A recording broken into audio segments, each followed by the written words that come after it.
All right, hello and welcome. Welcome. I'm so glad to see such a great group here, guys. Excited that we can have this conversation tonight.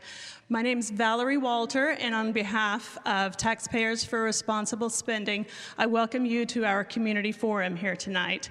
We look forward to the opportunity to have a productive conversation about the bond.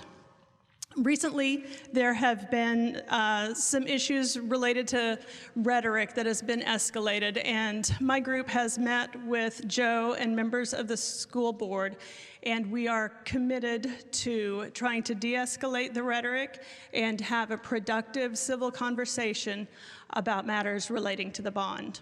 So our format tonight, we'll probably take 30 minutes presenting. I'm going to present for a few minutes on some facts and figures, and then I have Dean Gengler and Joe Walter. They're going to have a short presentation after me, and then we'll hopefully have plenty of time for a lot of Q&A at the end. Now, we want to set some ground rules. Like I said, we are working towards de-escalating and having a productive conversation. So we're not going to allow any inflammatory comments, but we welcome challenging questions, and we welcome even commentary. If you have something you would like to say, as long as you make it short and to the point, we'll allow 3 minutes or so for you to either ask your questions or make a statement. First of all, there's been some questions about who is involved in our group. You'll meet some of them tonight, and I just have to say thank you. I have a wonderful group of people behind me. They've put in a lot of work to help dig up some of the information that we're going to share with you tonight. Most of this has already been publicly available if you've seen our mailers or Facebook posts. There's not going to be anything too groundbreaking tonight, so we look forward to sharing that with you. We do reserve the right to cut you off, though, if the commentary gets too inflammatory. Also, thank you to Joe File and those members of the board who are present tonight. We can direct questions as appropriate to them if there are questions that they are more suited to answer about some of the nuts and bolts of the bond. And then one more thing I do want to mention. There have been allegations about my group being perhaps funded by people from outside the community or utilizing services of people outside the community, such as mailers. When we put the mailer out, there was a lot of talk about this can't come from a local group. I want to assure you that our funding is 100% local, either from within the district and or within the counties or the counties that the district encompasses. The people that are helping me are 100% local. They are your neighbors and friends. We have had other local people outside our group, but they're still local who helped us with things like website and design. But some of those people need to remain anonymous because of the situation surrounding the bond. So I'll go ahead and get started. All right, so that's information about, okay. So one of the questions that came up early on was, what are the total payments over the life of this bond? We have the 16.2 million question, and then if both questions pass, that's a 20 million bond. But when we take into account the interest rate, the interest paid over the life of this loan, they have shared that the interest rate is 5.38%. And so over the life of this loan, the community will have paid $31.8 million for question one alone. Okay, if both questions pass, that is $39.2 million over the 25-year life of this bond. That is using the interest rate of 5.38%. That is what their financing company, Piper Sandler, suggested they use as like a kind of a high end. You know, if you're going to budget when you buy a house, you pick an interest rate that's kind of the top of what you expect to see. They hope to come in below it. But this is the interest rate they use to calculate all of the tax increases that you may have seen that they've published on their foundation website. That is the interest rate that they've used in all of the projections surrounding the bond. So they did suggest that we also communicate that they hope to lock in a rate of 4.0% based on current market conditions, or this was their information a month ago, and I'm not saying that's changed significantly. So it's very possible that they might lock in a lower interest rate, but I still want you to look at those numbers. If they pass question 1 only, that's a $25.9 million burden on the district.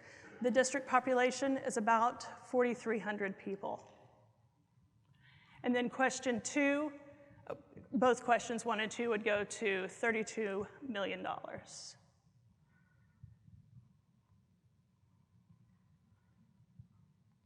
Oops. I can't only click once. Okay. Another concern we have is the magnitude of question 1 only. We talked about the interest over the life of the bond, but I also want to just talk about the magnitude of the 13.5 mill levy increase. And these 2 slides are on your handouts because there's some small information there. But I just want to highlight where Beloit would be. So first of all, this data set is USD 273, and then the 20 next larger districts and the 20 next smaller districts. So we tried to get those districts that are similar in size. And if we add that 13.5 mill levy, that's question 1 alone, we are going to be number 4 out of 41 schools. And then the other point on here is the mill rate itself, 13.5, would be the 7th largest bond mill rate within that data set. So see, my point is, if you look down here, you see a lot of single-digit mill rates in the 5 to 10 range. And there's not many that go above the 10 mill level, 10 mill rate, and there's only 7 that go higher than the 13.5. If we were to pass both questions, that would put us at what? 5th in mill rate, and it would put us about number 2 in total mill rate.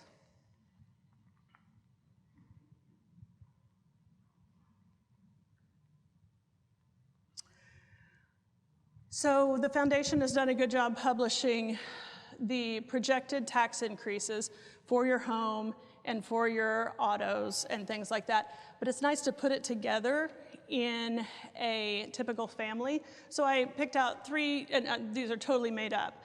But let's say if you're a single mom, just barely making it, you're renting a $75,000 house. And I have seen some debate as to whether renters may not be affected by this because they're not property owners, but the property owner is going to have to pass that on to the renter. So I contend she is going to see her rent go up. And let's say she's driving an older vehicle, but it's still a $10,000 vehicle. She's going to see an annual increase of $175 per year. And over the life of that bond, it's over $4,000. That may not be a lot to us, but it's a lot to her. Consider a young middle-income family. $200,000 home, $60,000 in vehicles. If you got 2 vehicles, it's not hard to hit $60,000. That will be an annual increase of $578, and that's over $14,000. They could pay down that mortgage a lot with $14,000 over 25 years. And then finally, let's say a higher income, perhaps a larger family with older kids that might be driving. If they own a $400,000 home and drive $100,000 worth of vehicles, that has an annual increase of $1,089, and that's over $27,000 over 25 years.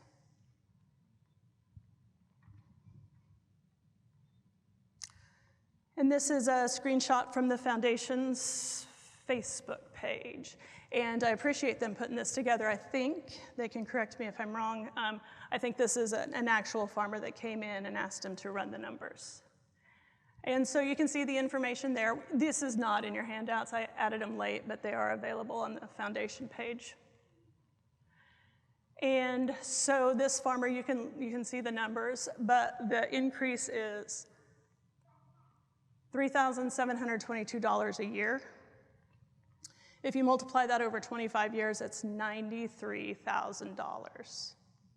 $93,000 less that they can hand to their kids after they're gone. And that actually concludes my part of the presentation.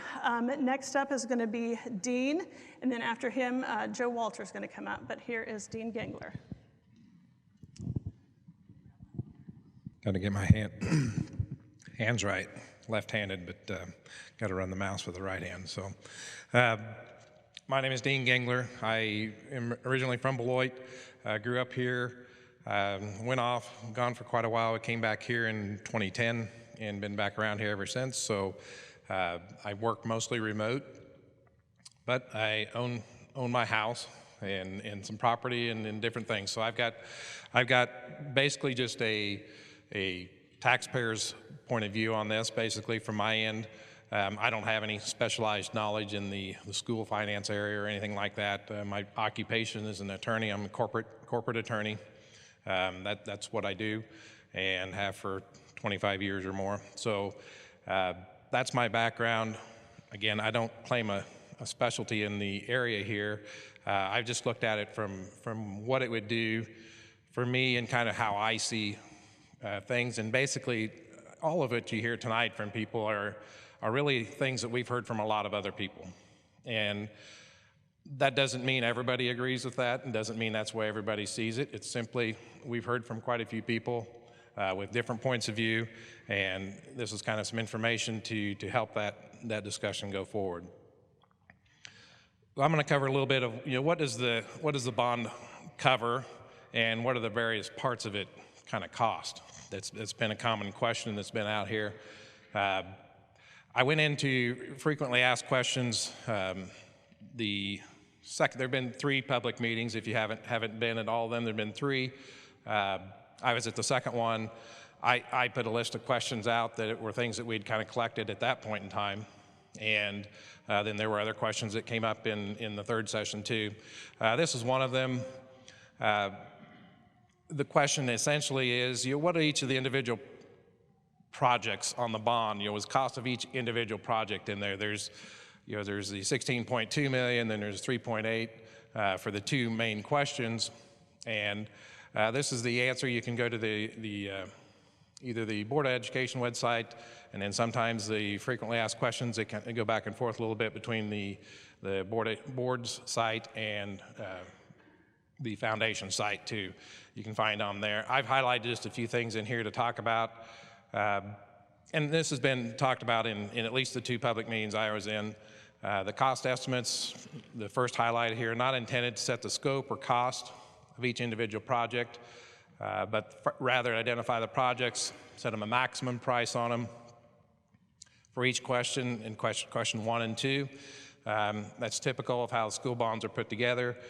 And then the second highlighting area, we expect that for each of question 1 and 2, should they pass, we'll be able to deliver all the projects under the specific question well under the maximum cost, and for each bond developed for each of those bond packages. And then we can't provide individual project construction costs. So that's kind of where the question and answers have gone so far. I think people have, and I guess from the meetings, that people have wanted a little more about what's going into this, more than just a 16.2 or a 3.8 figure on those. And so, that being the questions we were getting a lot of, we're looking at what some of the little more detail is. Another one that was in the frequently asked questions, the grade school lease. If you're not aware, a number of years ago, a lease purchase arrangement was done over at the grade school where the gymnasium was put up. Various other things were done in the school there. And the question that's come up is on the ballot. You'll see information about what's in there, and there's nothing directly on the ballot about paying off that lease. But the lease is getting paid off in the balance of what's being paid on item 1. If it's passed, that'll be part of it. It was for HVAC improvements, various things that are there. And so people have asked, well, if we go down here a little bit, it's over $1 million left on it, and it's not an item directly mentioned on the ballot. So if it's over $1 million, but it's not even mentioned on the ballot, how do people really know what's going into things? And that's kind of a background question to it. But in this case, it's not on the ballot, but the explanation that's here is, how is it covered? Well, there's relatively broad wording in the bond, and that's understandable. It'd be broad wording. An example here, though, of something that over $1 million can go in there without being directly called out. So that's true of basically anything on the bond. You know, there's flexibility built into there to be able to add what needs to be done, cover things that you may not even know about that could come in there. So that's the explanation. Kind of the financial issue, I guess, that I see and a lot of people have looked at is this middle bullet here with the highlighting in it. The answer is there's $1,146,000 left on that bond, or on that lease purchase agreement. Part of it's at 2.9%, part of it's at 1.64%. There's about 3.5 years left on it.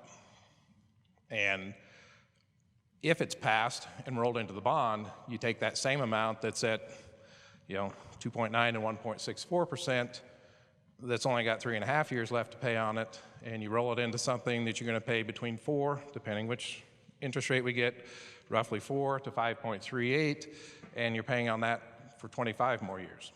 So same dollars that would be paid off 3.5 years are going out to 25 year.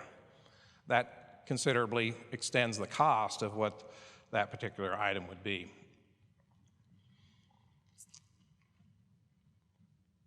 The bond scope as it is, basically where we're at information-wise, prior to March 18th at least, was question 1, 16.2 total. There really wasn't any further breakdown. The Ag Center, I think one of the meetings we got it roughly, just even a rough size of it might be 11,000 square feet. I think that's made it into, in the frequently asked questions, I think the 11,000 square feet is there. So we kind of got a broad footprint of it, but very little, if any, detail beyond that. Same with the Woods and Construction Tech area, HVAC at the elementary, HVAC at the high school, new stadium press box. Those are all items that are in question 1, but not further defined or cost broke out. You go to question 2, locker room renovations. I know there was a question at the elementary school meeting asked about whether would that change the size of the locker rooms at all, and the answer was no. So we're using the same locker room space, but we're reconfiguring, refurbing whatever within those locker rooms, but we're not actually gaining any space. Football field turf is, again, kind of open on the number. Tracks resurface and tennis court resurface. None of those had any detail to them.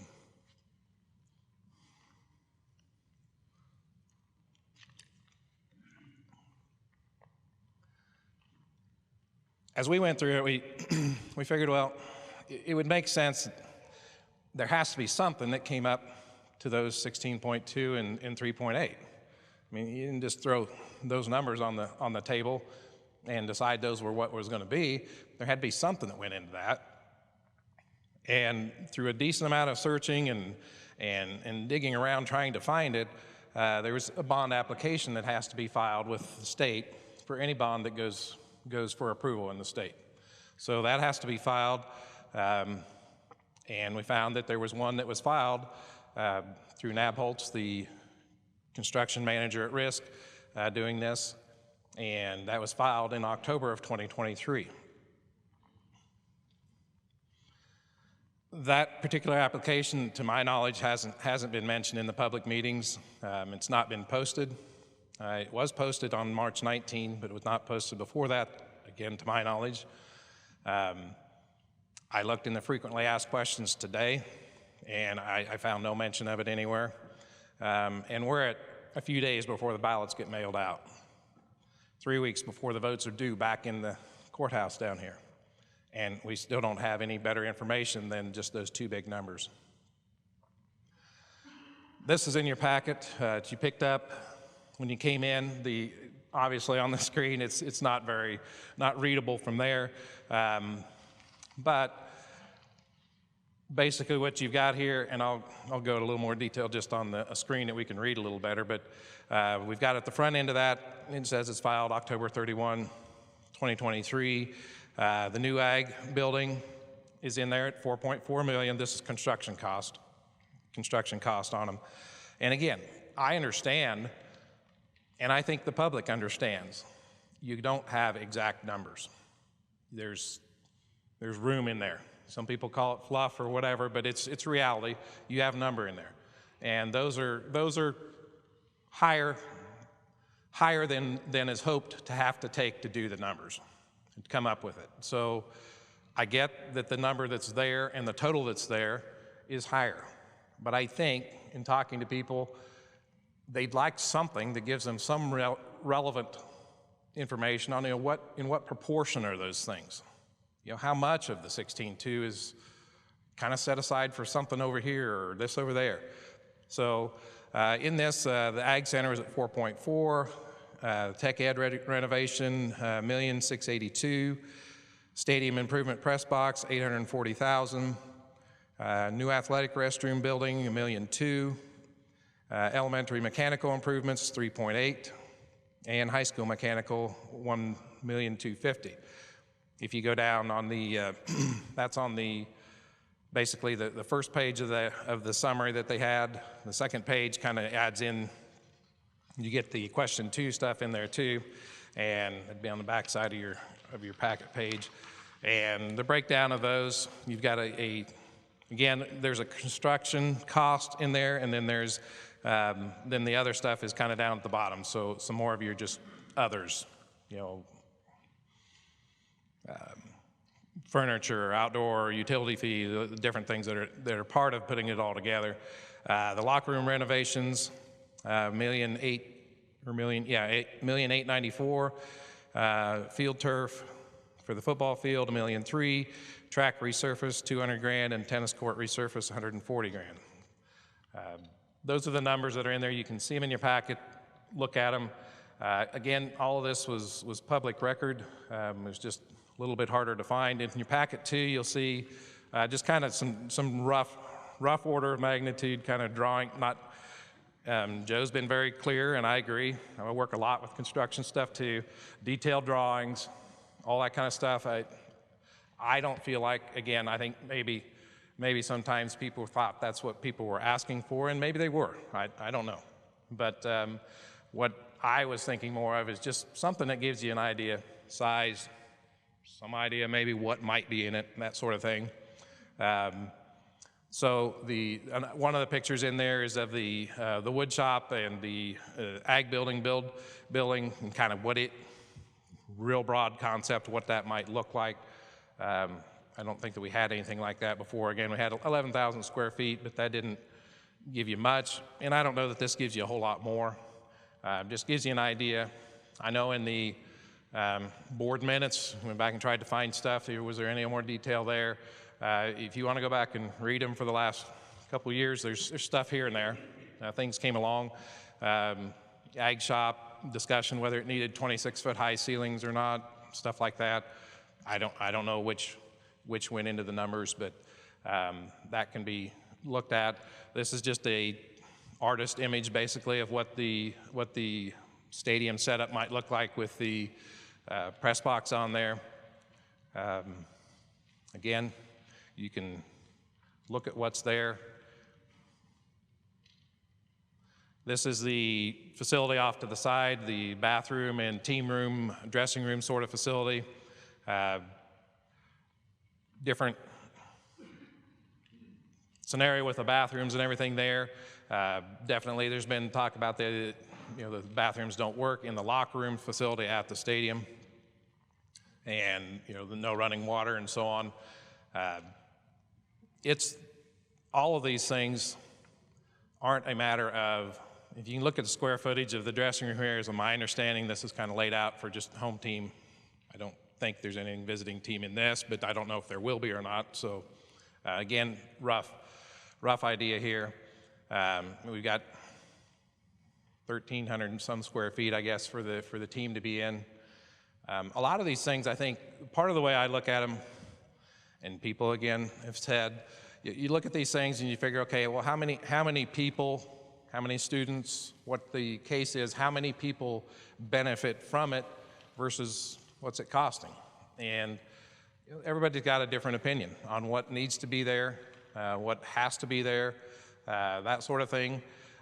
That's up to people. You all kinds. I'm a pretty minimalist when it comes to that kind of stuff, because I look at football stadium, and I've been a football coach in different places and here. How much space you need. Locker rooms are generally not huge and spacious, not at a high school level. They're kind of cramped. They always have been, and you don't spend a lot of time there, particularly at the field locker room.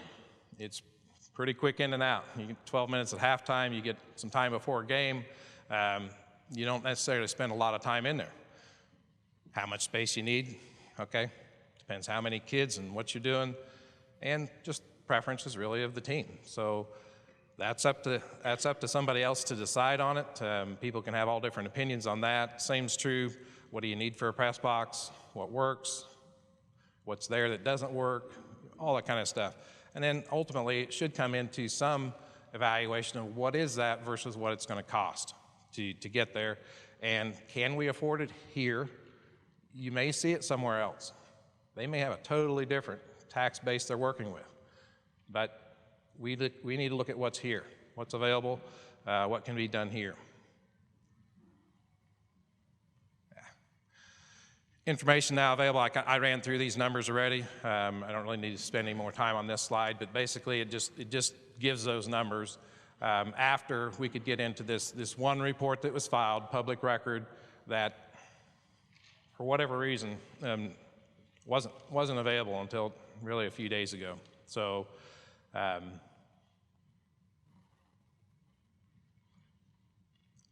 one of the reasons that this kind of came up, and why did we go looking for that? Why didn't we just accept that there is no breakdown, there is no whatever? It's like, well, one of the things I have is I've had a couple of kids go through Fort Hays. I happen to have a rental house out at Fort Hays. They passed a bond issue out there in the last couple of years. After multiple tries, they got to a bond issue, and 140 to 150 million, somewhere like that. My rental house went up, a third in taxes out there off of that. I know there's people here who's like, well, there's people who live outside of here but own land in here, and they don't get a vote. That ain't right. It's like, well, that's nothing we can do here locally. That's the state law. That's how that works. So that part of it, okay, I got hit with that one out there. I didn't get a vote on it. I live here. So I get a vote here. So that one out there, but that's kind of what we were looking for, because I had been kind of watching that and knowing what was going on out there during the time, and I can still go back now and just did.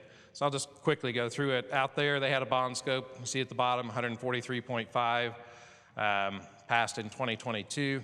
The reason this one was kind of interesting to me is because Nabholz is the same construction manager at risk that we have here.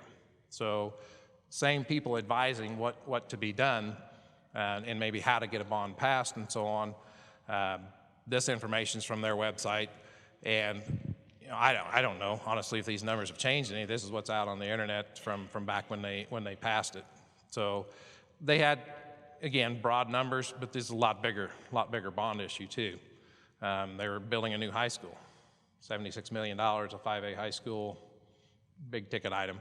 So they went through that, but prior to that, getting to that, they had different things where people got a lot of input. Looks like going through here, they had puzzle pieces with, you can't see them on here, but the dollar figures for what these things were gonna cost, and they could get together and they had a build-a-bond activity. I've kind of circled it October of 21, so considerably before anything was rolled out. They had these groups, did this kind of puzzle building stuff, building their bond, got what looks to be a lot of input into how that was going to happen. And they had initially a smaller groups, number of groups. Then here in November of 21, they did another session. Basically, they came up with all kinds of different options to roll out there. So they did a lot of that up front and got a broad scenario in here. There was a lot of community involvement. And again, they'd been through trying to do this before, and they hadn't gotten it done before. They had surveys, survey 1, survey 2, I see on the website, asking people, what do you support? What do you want to do? So they did all that, got to these things. You know, in this case, one of the elementary schools out there, 6 of the 7 community member groups voted to close it. So there wouldn't have been much controversy about whether you're closing that particular grade school or not. That's just part of how they did their process. So I don't know that I've provided a whole lot more detail, but I think what we found with public available information was some idea of where things sit and how they sit in relation to each other. There's what I'd call pad, or some people will call fluff, or whatever. In all of those, they all roll up. They all have something in common, but they all roll up into a total. So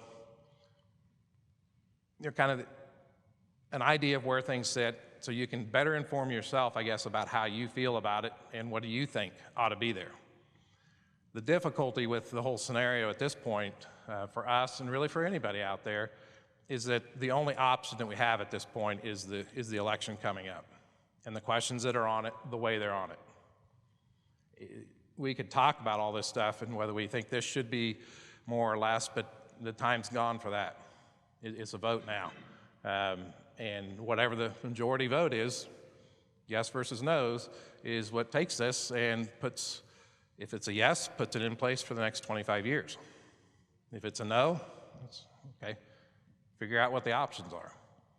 And you know, I believe a lot in the availability of people in this area to come up with some really, really good ideas of ways things can be done, ideas about at what scale we do things, possibly different ways, design-wise or whatever, on some of the things that are going to be done.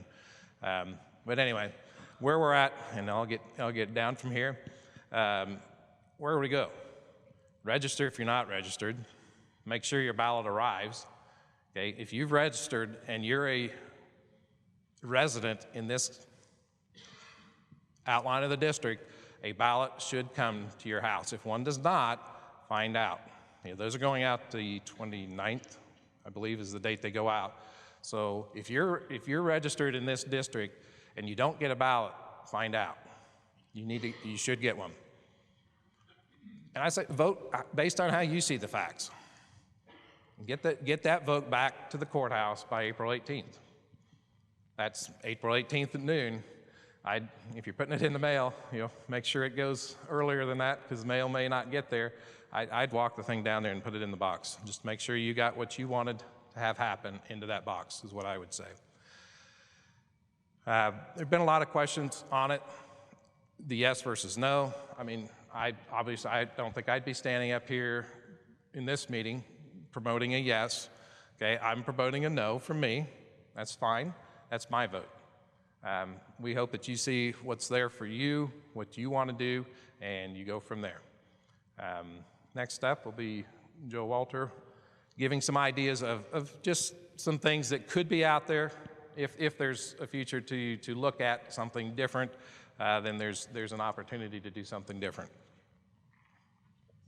Thank you for your time tonight. Appreciate you being here.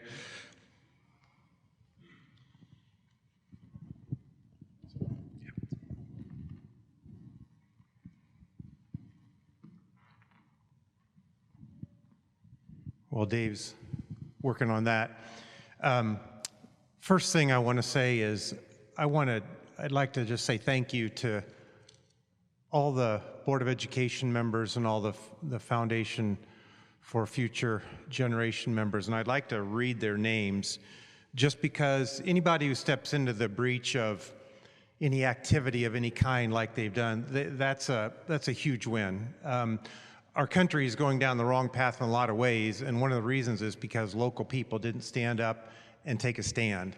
And so I want to applaud Joe File, Amber Creer, Kelsey Adams, Jason Johnson, Jake Ludwig, John Stillwell, Tony Thompson. I've seen several of you guys here tonight. They're on the Board of Education. And on the foundation, Heather Johnson, Katie Schroeder, Lindsay Gray, Jay Rao, Caleb Anderson, Brian Fink, Corey Isbell, Cheryl Renner, Greg Renner, Heidi Rexroth, Justin Rexroth, Mike Riemann. Every one of those people I respect immensely. They've stood up, they've taken a stand. It may not be the one that I would agree with, but I admire that. And that's taken a lot of guts and a lot of courage. And so I tip my hat to all of you guys. So thank you for what you're doing. You're trying to do what you feel is the right thing for our community, and that's to be applauded. Okay, ready? Just get her started, Dave. Go ahead, dive in. It's not on the screen.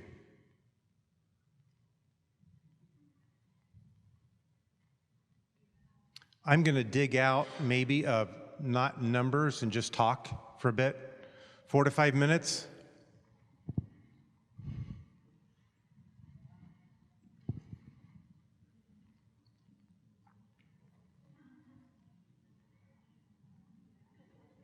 There we go. Backward one. Yep. I'd venture most of us here have been privy to situations in our community, perhaps even been a recipient personally, where we've evidenced the extraordinary generosity, kindness, and just over-the-top compassion by our local citizens. We're very fortunate as a community. I think that's, gosh, a show of people right here. That's a testament to that. Anyone who was at the St. John's, session over there, there was a gentleman that stood up. I don't see him here tonight, but a wise, sage fella, Jim Gates, and he threw out the question in the middle of the question answer. He said, along the lines of, it's obvious people are not in favor of taxes. Doesn't say one way or another about the bond itself, but he said, if this doesn't pass, what next? That got me to thinking, what is next? What would happen if this doesn't pass? And where do we go from here? God throws in front of us lemons all the time, and it's how we deal with that. We can turn them into lemonade. And I think we've got a big opportunity for a lot of lemonade right here in Beloit. We're staring down something that's quite unique, I think. Very few of us want to pay higher taxes, especially in the current economic climate we face. Yet at the same time, each of us would like to be part of a community which educates our students in a well-rounded fashion, preparing them for a quite uncertain future, all the while funding education infrastructure needs in a prudent manner. That said, I firmly believe, in fact, I'm more than confident that Beloit, our community, is primed for a pull-together moment in time, leaping on the backs of the many times proven over-the-top aforementioned generosity, kindness, and compassion. We're facing a huge opportunity, in my estimation, a huge lemons into lemonade opportunity. So I'd ask you just to go down the line here with me on an idea world, the what-if world. All right, we're going to do a lot of what if here for the next 3 or 4 minutes.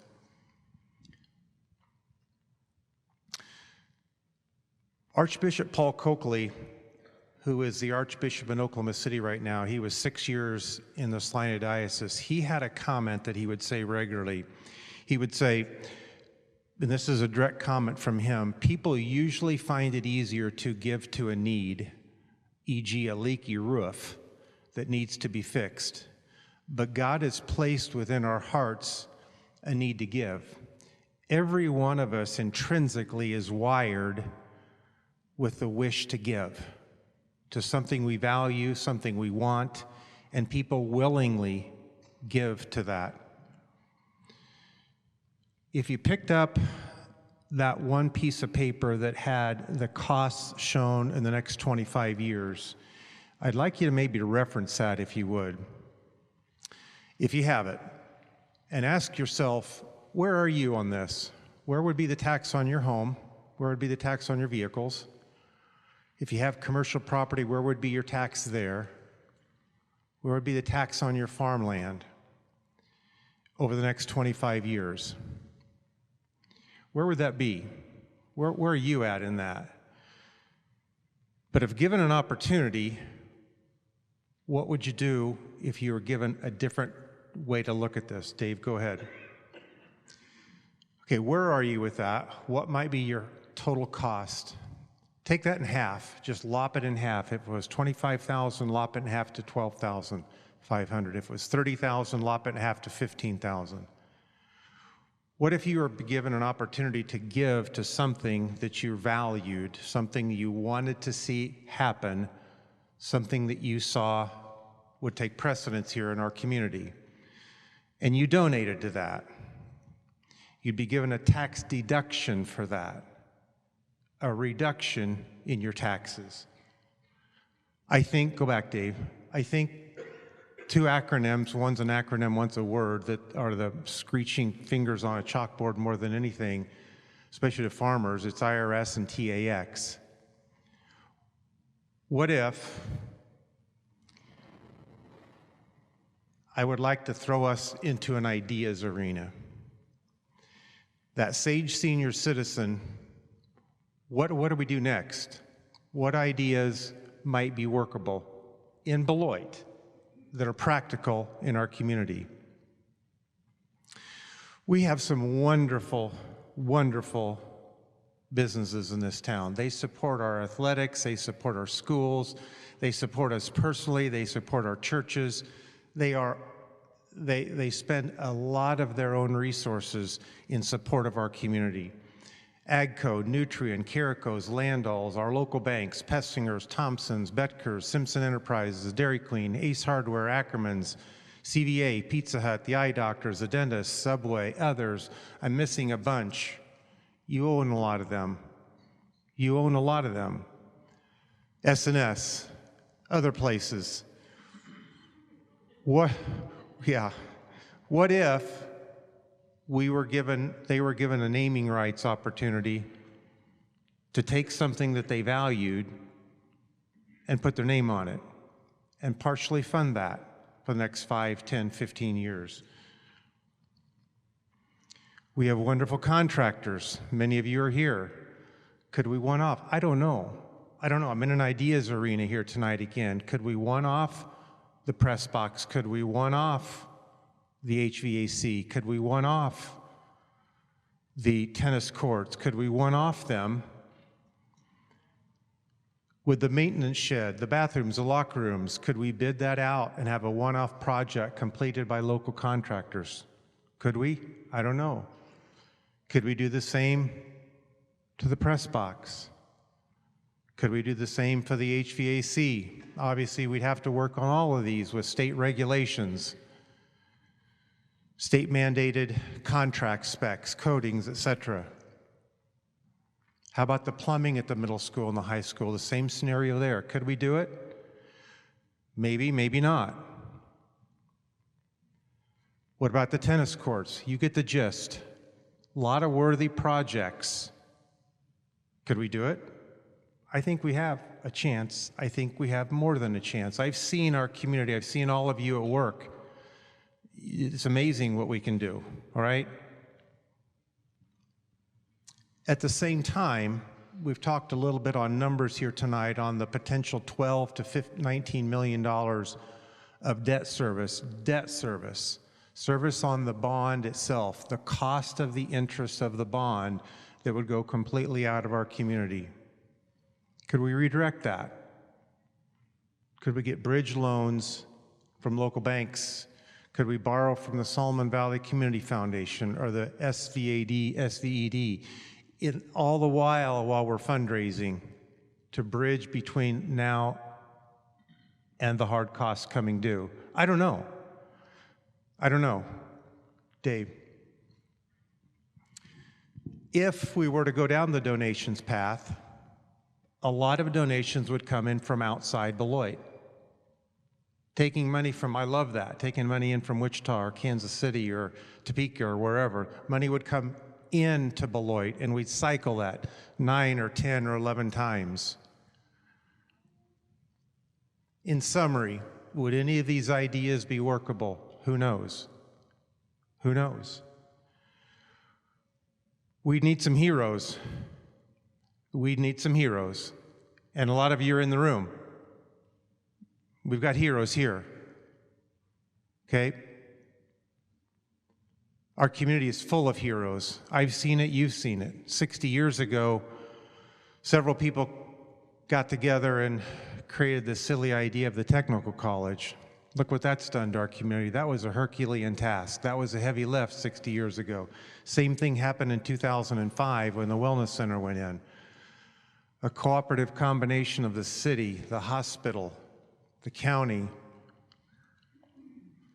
We could be a poster child for almost every town west of Topeka, Kansas, or for sure west of Manhattan, because every community is going to face infrastructure needs in their school perpetually. And in these next 5 to 10 years, I look at all of our wonderful youth out here, it's going to be hard to buy a house, to buy farm ground, to go into debt. It's not going to get easier in the next 5 to 10 years. We could become a poster child to lay a path, to show a model of how to do something that's pretty creative. And go ahead. So what's next? I love history. When the explorer Cortez came to America, does anyone know what he did? Yeah. He had his men burn their ships. He had 3 ships. He burned their ships because he said, we're not going back. We got to make this work. We're not going back. We may get there. Folks, I personally am very in favor of a lot of those things to accomplish in this bond. They make sense. They make sense. And I'm betting on Beloit. Go ahead. I'm betting on us. I'm betting on all of you. If we're forced into that Cortez area, I'm betting on all of us because we've done it before and we can do it again. It'll take a Herculean task, but we can do it. And I wouldn't bet against us if we set our mind to it. So, I'm good. Thank you.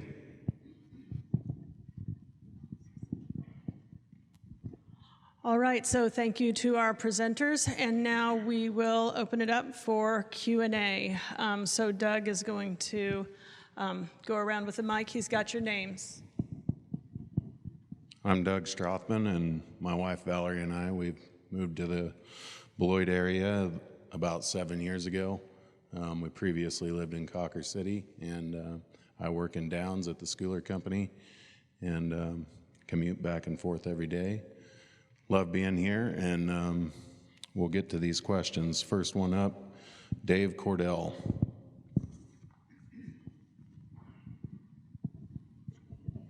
Well, my main concern is the timing. I don't know whether or not you guys have been listening to the news or not, but this country is on the verge of a financial collapse. Our government's way out of control, spending money we don't have, and we don't know what the future holds. I've been talking to a few of the business people here in town, and their accounts receivable as high as it's ever been. People can't pay their bills or don't want to pay their bills, and that's going to put a hardship on them. And so we need to realize what's going on here. We need to approach this thing that we don't know what this economy is going to do. We've already had a tax increase on properties here in Beloit, thanks to our state, and I just don't understand why we don't take a look at these things and moderate and do the only bare essentials until we find a better economic situation. We're in a drought. Our taxes are going up, and they're going to continue to go up, even if this bond doesn't pass. And there's a difference between giving and taxes. If I want to donate, I can donate. But when the taxes go up, I don't have any choice. If I don't pay my taxes, then the state comes in and they take your property. So there's a tremendous difference between giving and having to pay increase of taxes. But I think the thing that we need to really concentrate on, the economic climate right now is not suited to spend this kind of money in this small community. because once it's in effect, we're going to pay it whether we like it or not. If we can't pay it, then we're in trouble. Thank you. The next question is, there's no name on it, but it's, if all the bond money is not needed, what happens with the remainder? There's been one option to pay off the bond early. What are the other options?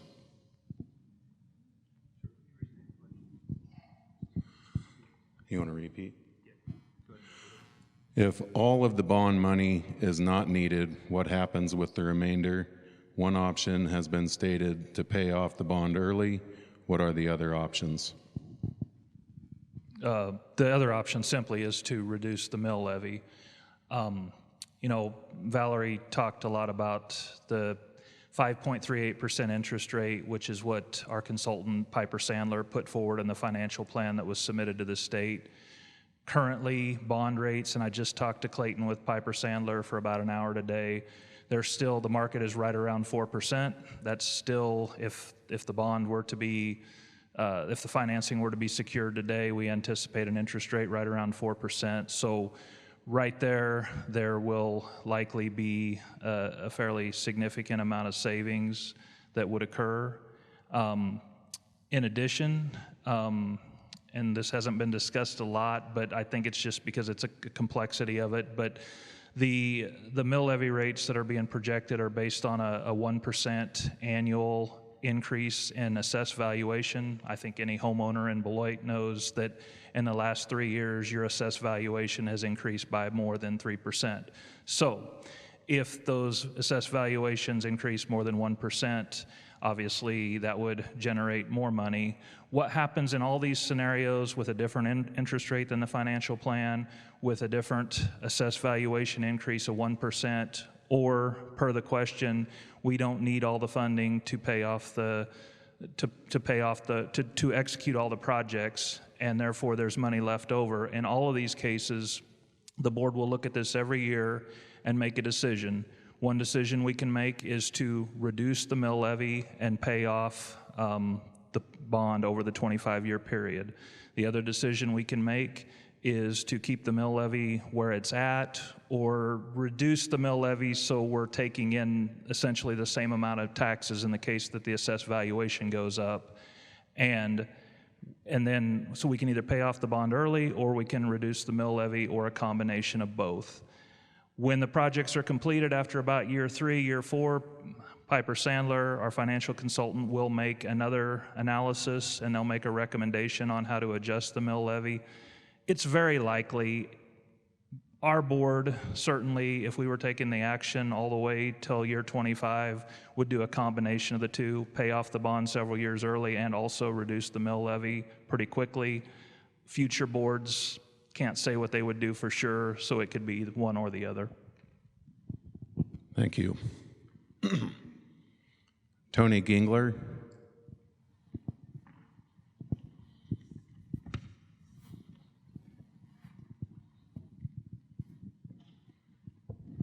Just trying to get a little clarity here. Some people are saying that folks in Jewell County will not have a vote in this. Is that incorrect? If they live within the district of the school, those that have a residential address within that district, will they get a vote? Yes. If they live in the district, but outside of Mitchell County, but still live in the district in Jewell County or Class County, they will get a vote as long as they live in the district. As long as they live in a district. And should this pass, the taxes that will be assessed, are they just for the property within the district, or are they for like all of Mitchell County? I guess. I mean, I'm just asking.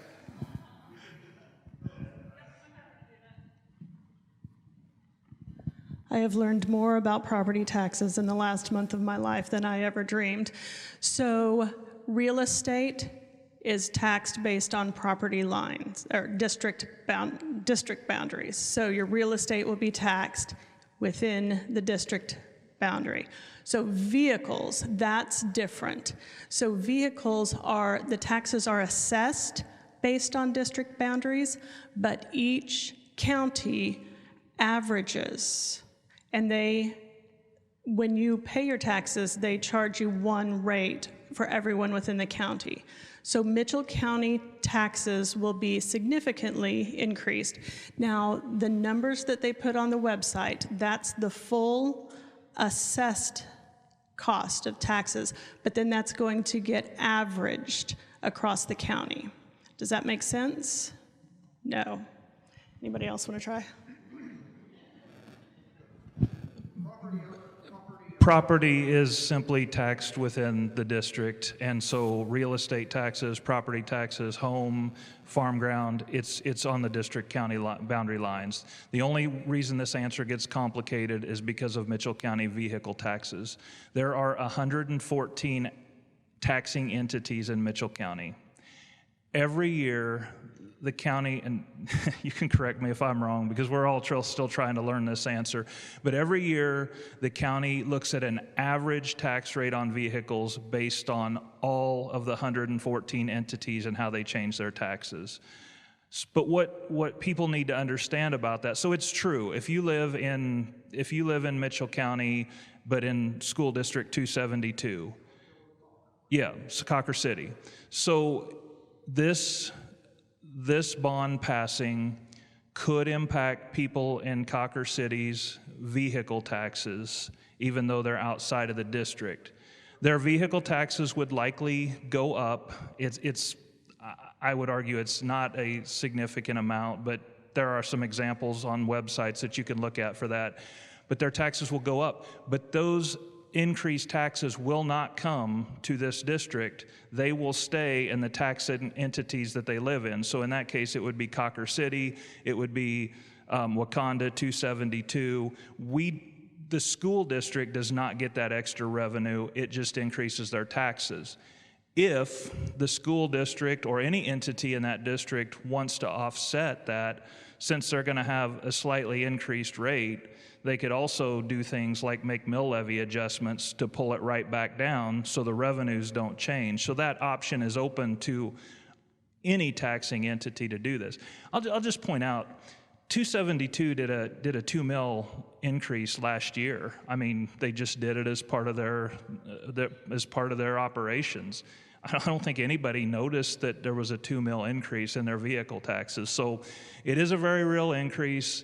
It's complicated to talk about, but the people outside of the district's taxes don't come to this district. They stay within their own district. I would like to follow up on that. So the vehicle taxes in Mitchell County will be affected much more because of the population ratio. Like if you think about Mitchell County, I would say probably 2/3 or 3/4 of the people who live within Mitchell County also live within 273, right? Do you think that's a valid number? 2/3, 3/4? So that means that those people will have this 13.5, 16.5 mil. People outside the boundaries won't, that still live in Mitchell County, but outside the district. So that's going to be averaged. My contention is there's a heavy weighting because of the population of the district, 3/4 of the county. So I contend that you're going to feel about 3/4 or 2/3, depending on what you decide that is, of those property tax increases that you see on the website, because it's weighted by population, if that makes sense. So Jewel will not see a significant effect. Cloud and Ottawa will not see a significant effect. But because so much of Mitchell County resides in 273, a weighted average is going to result in a higher. So take 3/4 of 13.5, that puts you around 9 mils. That's going to be significant. I contend you will feel it. So Tony, maybe just to give you a little bit of an example here, on a $40,000 vehicle, if the bond passes, that increase is $64. And that's for somebody in district per year.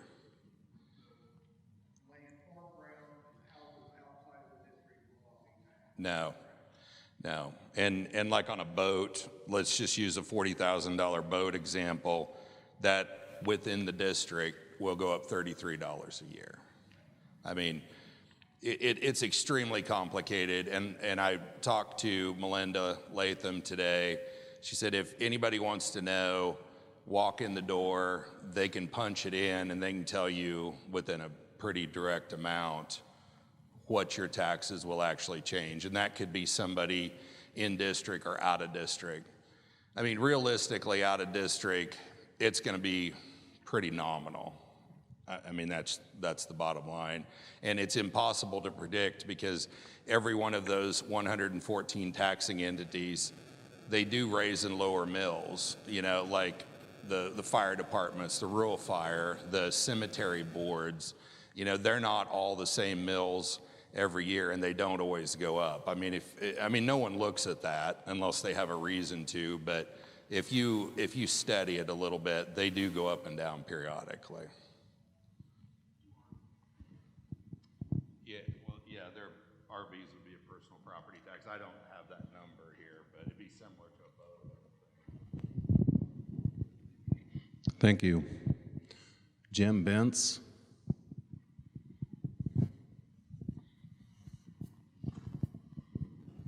I guess not so much a question as an observation.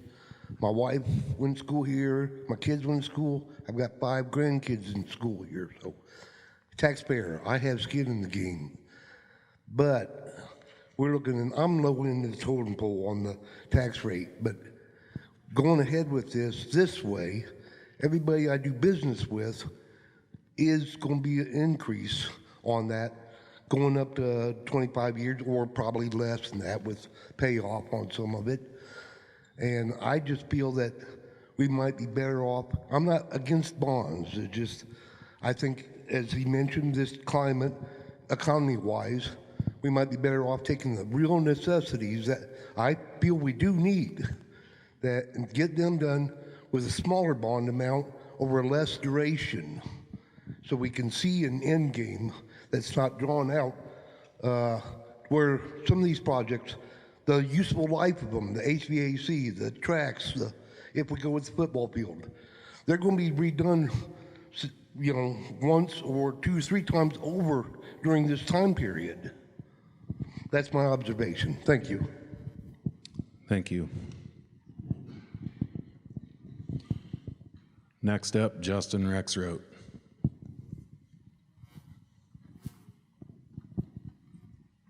Thank you, Doug. I won't go over my 3 minutes, but a couple things real quick, and then I do have one question. But we talked about the ag building, and obviously I work out at AGCO. If you don't know, I'm the site leader there, and ag is a huge thing, and the technologies that students learn through these programs, I'm a very big fan, and it's something we support. I know we've talked about it in the past, and I appreciate you finding the drawings and doing all that amazing work to get to see, but we had shared that there was 3 classrooms or so in there and that there would be a shop area. And there was question about the 26 feet.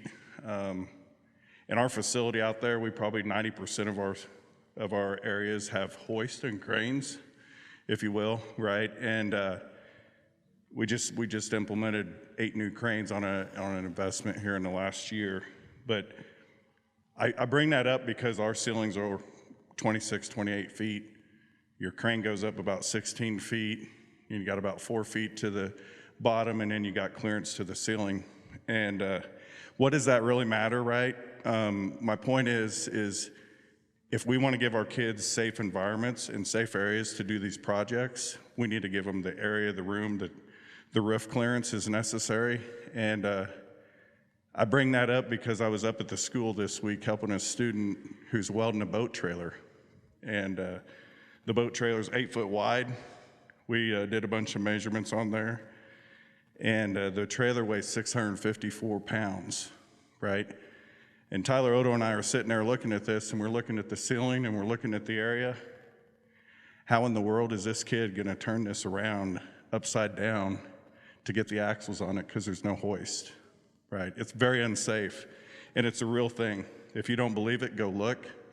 And I don't think anybody's denying that, but I'm just giving you real experiences that safety first out where we work, but we're putting our kids in areas and having them do these projects that we need to do better than that. But anyway, my point, I'll get off 26 feet's needed to give hoist and to give protection to let students build the big projects they're doing. They had a cattle trailer in there. They're doing some awesome work. The question I had was, there's good discussion that Joe shared about donations and potentially funding that if, we need to look at what's next. And I'm just curious, has the group talked with the school board about that? And if they did, what was the outcome? Thanks, Justin.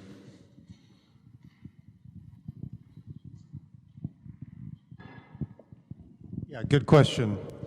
The day after the presentation at St. John's, I actually met with somebody on the foundation board, and within another 24 hours after that, communication was made to somebody else on the foundation board. And at the time, and I totally understand this, the focus needed to be on, from their point, to focus on the bond and its success. And so that wasn't given much credence at the time, and I respect that. So, but yes, there's been couple conversations, and that just is where it went. So.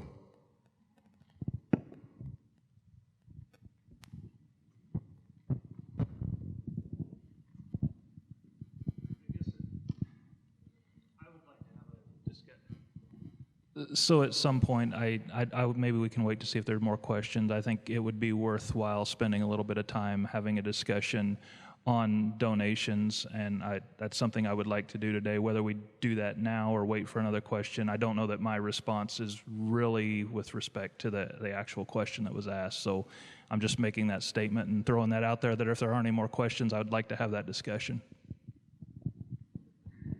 We have a few more here. I think we'll have time for that after these few. Heather Johnson.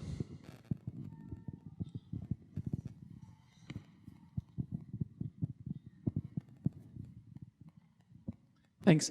Heather Johnson, one of the chairmen, obviously, of Foundations for Future Generations, and also CEO of SNS Drug, who has a big influence on the community and what we do and what we give, and donate to different things in the community. And that's really my base of my drive for this bond, is because Jim and I are done with kids, and hopefully our grandkids can enjoy it. But what our drive is for the community. And I would just like, both sides to talk a little bit about, if this bond should pass, what you guys see as possibilities of the positives that could come out for both schools and our community. Thank you, Heather. Next up would be Christine Elam. Sorry.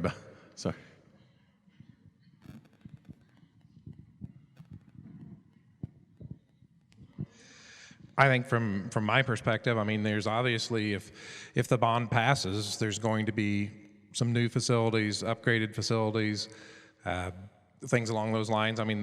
There's going to be things that people like to see, and there's going to be things that can be a positive. As I said earlier, the question for me and for a lot of people is whether those things, and all of them, that's the other point I guess I didn't really get to in mine. And the people we've talked to throughout this, and we've heard from it all, there are things in the bond that we don't have any issue with. I really don't think. I see people commenting on, I've got water leaking in my classroom, and I've got, okay, perfectly fine. HVAC, plumbing issues within the school that's affecting the kids directly, it's fine. From my perspective, I can't speak for everybody on that, but those things in particular seem to be key things that people in general feel are there.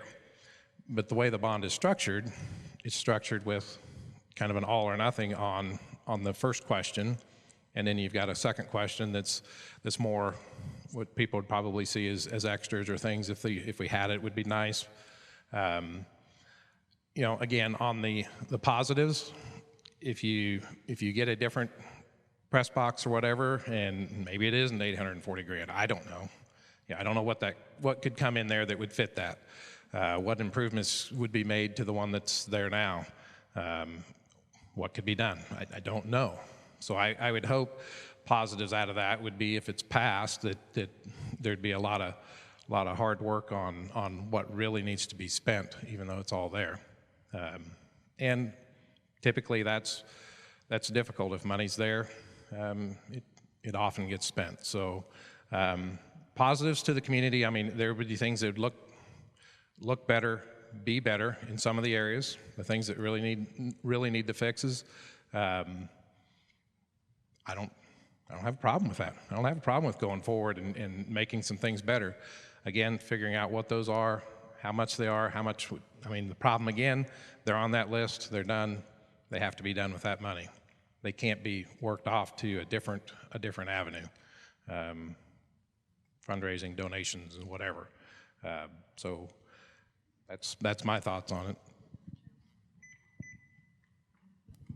So I'm going to talk for just a minute, and then I'm going to hand the microphone over to Jeff. But in terms of the positives, I mean, I guess, Heather, I'm not sure that I could do any justice to the positives except for telling the people to go to the Foundation for Future Generations page and watch the full video clip that's been put together that's out on the website. I mean, it goes through every one of the projects. It talks about the needs and the needs for the projects, the benefits for the projects, the impact on the kids, and on a lot of the projects, you know, what the reality of it is that we're facing if we aren't able to do these things. So the benefits, I think that's probably the thing that that the foundation has done above all else the best, is, you know, outlining the needs for that. And I would just encourage people to go watch the video because the positives are extensive.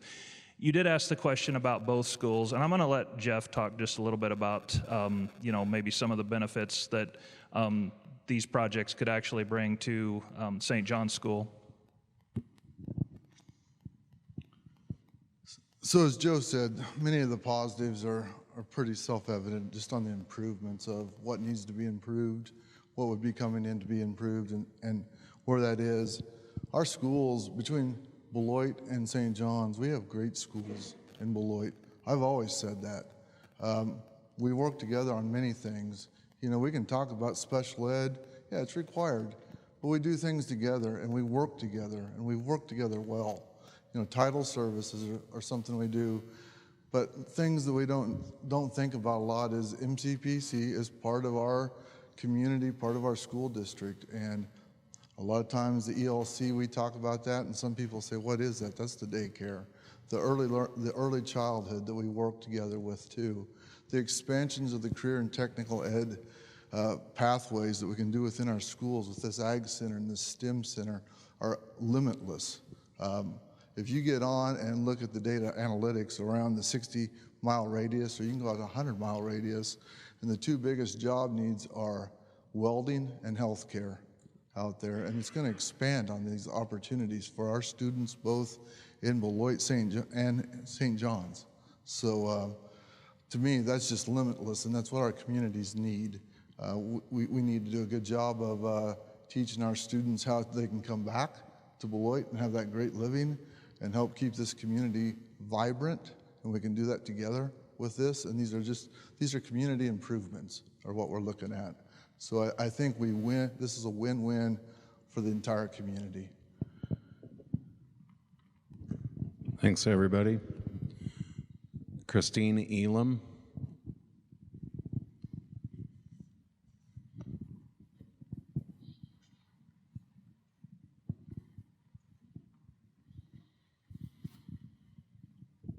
Mine's just a comment. One of the things that has been posted from the foundation is a paper that was found at the school of who all said yes 50 years ago. And I want to tell my Graham thanks, because her name was on that list.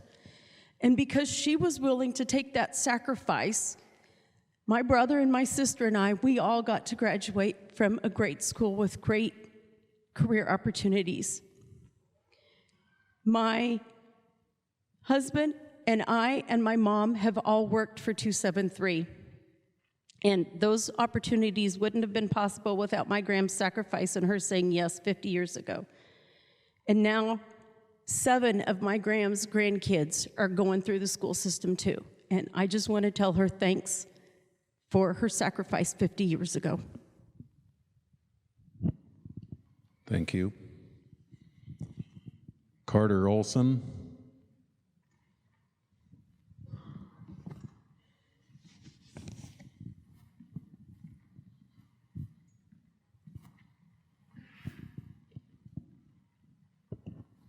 Hi, I'm Carter Olson. I'm from Glasgow. My kids are new to the district this year, but we drive them. First off, I personal comment. I know our town's had our own school issues, but our kids are now proud Trojans, and we'd do anything to see a bond go through our town, and I just think the opportunity is even phenomenal here. With that being said, though, I've seen a couple comments about how the space would be used, but nobody's really talked about the current enrollment or maybe enrollment trends over the past couple of years, maybe even down to preschool and up, and how that would be forecasted over the next couple of years. Thank you.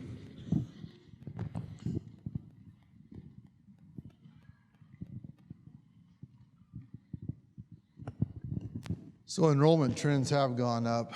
Some of that's new families in town, some of that's families from other districts.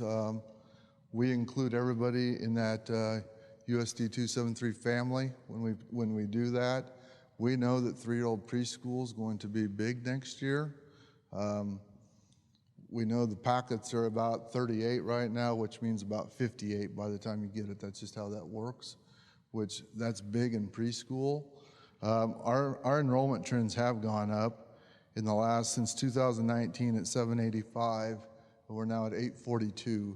Now I've had questions go back and forth. It'll say 801 here, you say 842. That's a head count, and that's with 3-year-olds and 4-year-olds.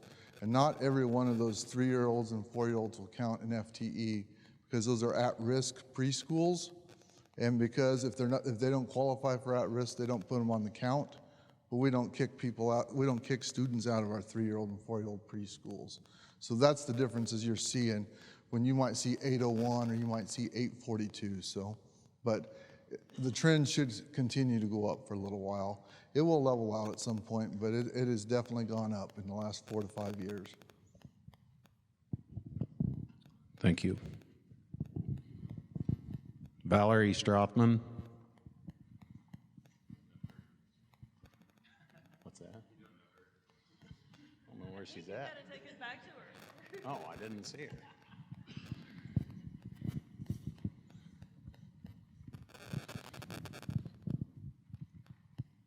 Thank you. Sorry, my husband thinks he's a comedian. I just have a question regarding the breakdown and why I understand, it's just an estimate, and I feel like the community understands those are estimates and they're not exact figures as far as construction costs. But my question is in regards to our local contractors. If I'm a big contractor in Kansas City and I work on a lot of bond projects, I know where to go get that public information. I know where I need to go to get it because I've done this before. I work on a lot of bond projects as a contractor.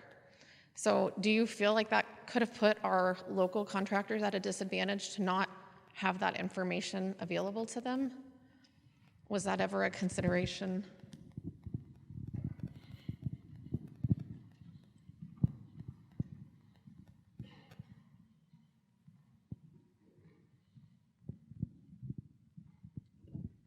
Well, I hope not, because if contractors are using that information to make bids, then we're going to have a real problem. With respect to the financial plan that was done by Piper Sandler and submitted to the state, the application, it's true in response to taxpayers group for putting out a couple pages of that. Some of that information is what Dean presented tonight. We put the entire financial plan, it's 70 pages, it's up on the website. You can go review the entire financial plan. I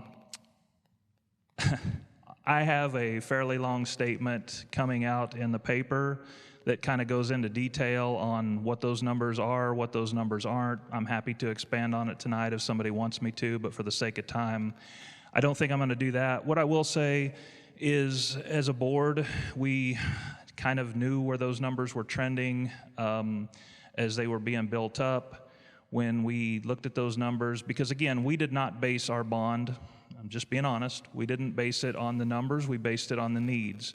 One of the questions that was asked at a number of public meetings was, can you guarantee us that if this bond passes, there won't be another bond for the next 25 years?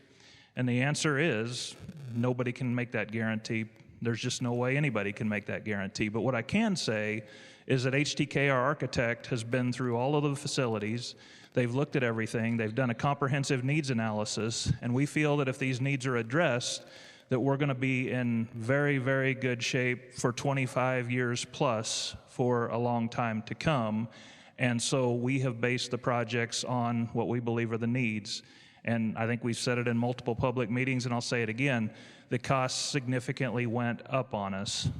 That said, fast forward to a night where we saw these project costs, and as a board, we asked Nabholz, the CMAR, the construction manager at risk, HTK, a lot of questions about these numbers. And what we were told is, don't pay attention to these numbers.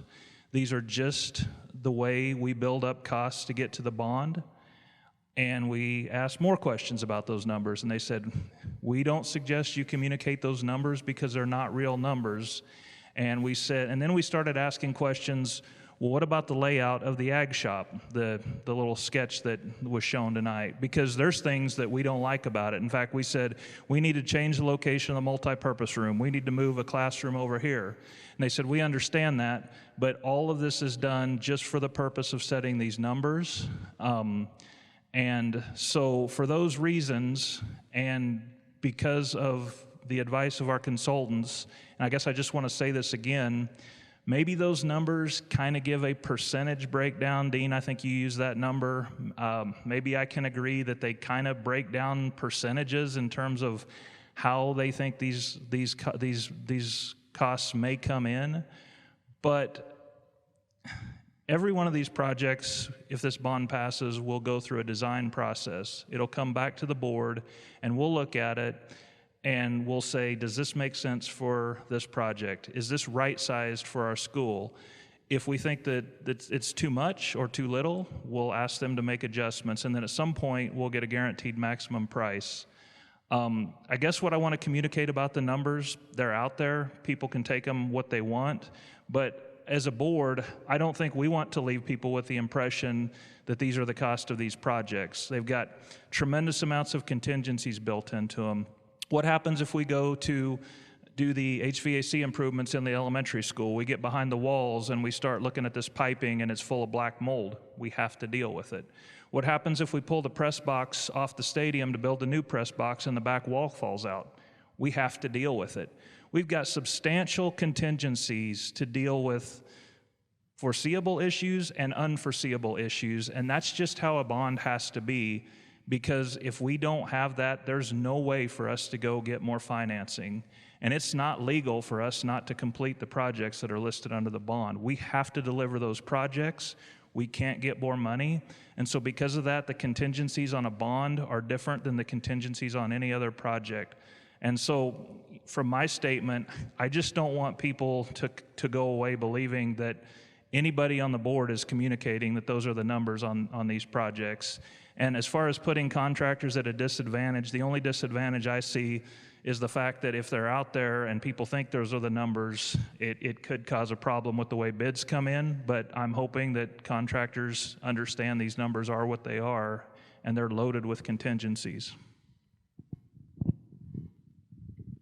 Thank you for that. Rusty Leager.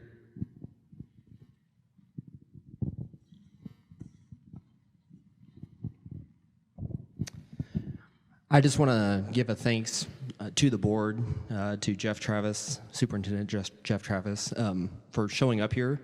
I know that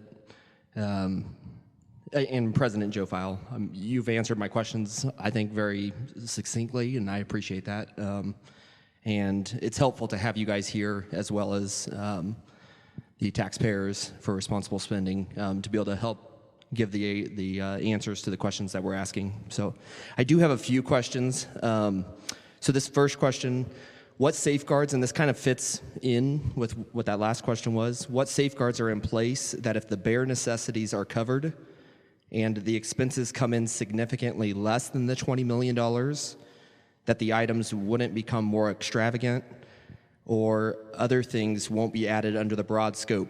So for example, I was in a, I guess I would call it a discussion as far as on the press box, and then it was said that stadium improvements also fit under that, which I didn't realize. And so I was just wondering, like, where you do write them somewhat broad, as Dean said, that would be typical.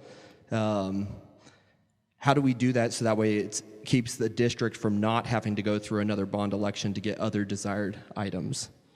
Does that make sense? So maybe I need to hit that.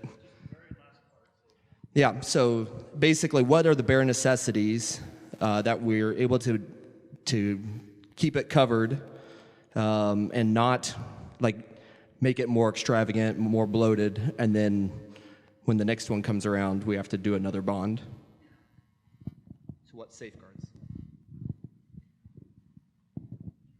Yeah, I mean, that's, as far as safeguards, I mean, the safeguards are the 7 members of the Board of Education, the superintendent. You know, I'll take the Ag Center, for example. My version of what we need for an Ag Center, I mean, Justin talked about, you know, 26 foot tall. I've heard people say it doesn't need to be that tall. I mean, we could have a whole discussion on that. So in terms of what any one person's version of needs versus excess, I mean, you know, that's individually, I think we've got, I don't know how many people in this room, but I bet 80% of the people in here would come up with a little bit different answer on something. That said, it's really up to the board. We look at every one of these projects. We evaluate needs. These discussions will be had in public meetings. At that point, we'll also be getting GMPs, guaranteed maximum prices, for the first time on these projects. If we think they're too high, if we think they're just simply not too high but too inflated, we can ask them to go back and relook at that, and we will. I don't think it's the intent of a single person on our board to go out and build monuments to engineering, monuments to architecture. I don't think it's our goal to build something that, you know, people will come from, you know, 500 miles around just to see the facilities we're building in Beloit, Kansas. I think we want to build facilities that meet our needs and address the needs that we have. And it's every one of our hope is, I mean, I'll just speak for every single board member because I've talked to them all. Every one of us fully believe that we can and will have money left over that can be used to either pay off the bond early, which I think we would like to do, or reduce the mill levy, or a combination of both. So I'm not sure that completely answers your question, but I don't know how to answer it any better than that, I don't think. Okay, my second 2 questions, they're related to the historical mill levy data.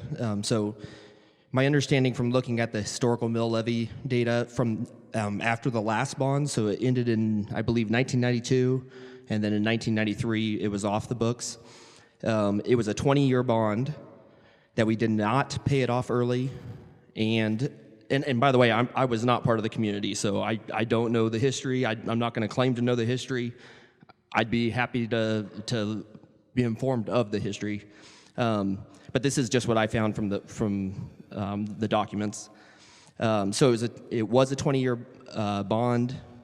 That we did not pay it off early, and that once the bond did finally come off, the total mill levy did not change much as the other parts of the mill levy. So, for example, in 1992, the supplemental general was significantly lower, and then in 1993 the supplemental general was way higher, and it basically just evened out for what the bond amount was, and so those were increased to keep the public paying at the same mill levy rate.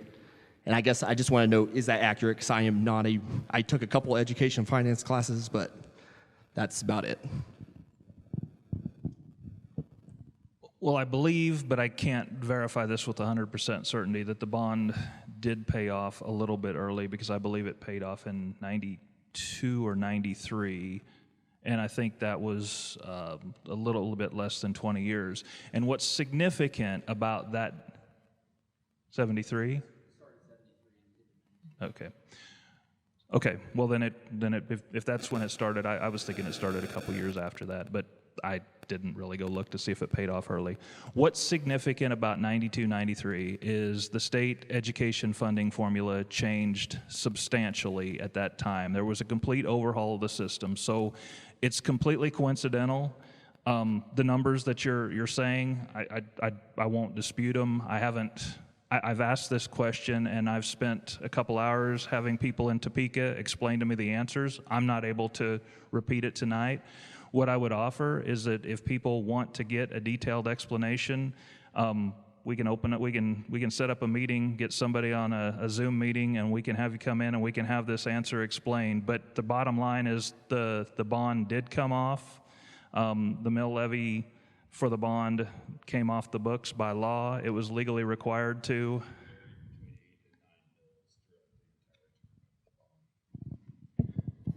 So the mills during that first bond, I believe the school board would either set them at 8 or 9 mills throughout the entire period of time. And then in 93, when the funding formula changed, basically the board was able to increase the amount of the local funding, and that's where that mill increase come from. It had nothing to do with the bond. So the school can levy mills for general operation, and so between 92 it was a lower amount with a bond payment. 93, they could levy more mills for general operation, so they basically raised the general mill levy for operations up to coincide basically with what the bond payment was, is the way I understand it. So basically it was like we were living on 20,000 and then we're now living on 30,000. No. I don't know if this is going to help, but so 1993 was the first year there was per pupil funding. So the state came in, and I believe it was like $1,900 per pupil is how they did that. And it lowered some across the state. It was when state aid got leveled out across the state. So what happened, it was just a coincidence from 92 to 93. You're right, the mills stayed virtually the same between those two, but when the state put state aid per pupil for the public schools in, it lowered a lot of the districts, so they let the LOBs come back up at that point. It was just pure coincidence that those mills were that way. There was no collusion to, hey, let's get more money into the school budget. That was not. It was just purely the state changed the funding formula. Yep.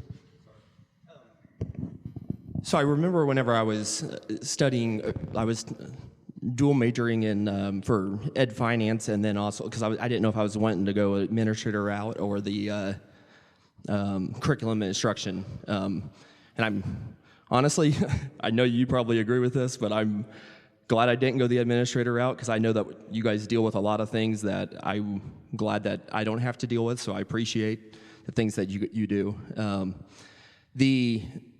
The one question I had whenever because I had worked at Riley County and then I was from B&B, and I was interviewing both my superintendent at Riley County and then the superintendent at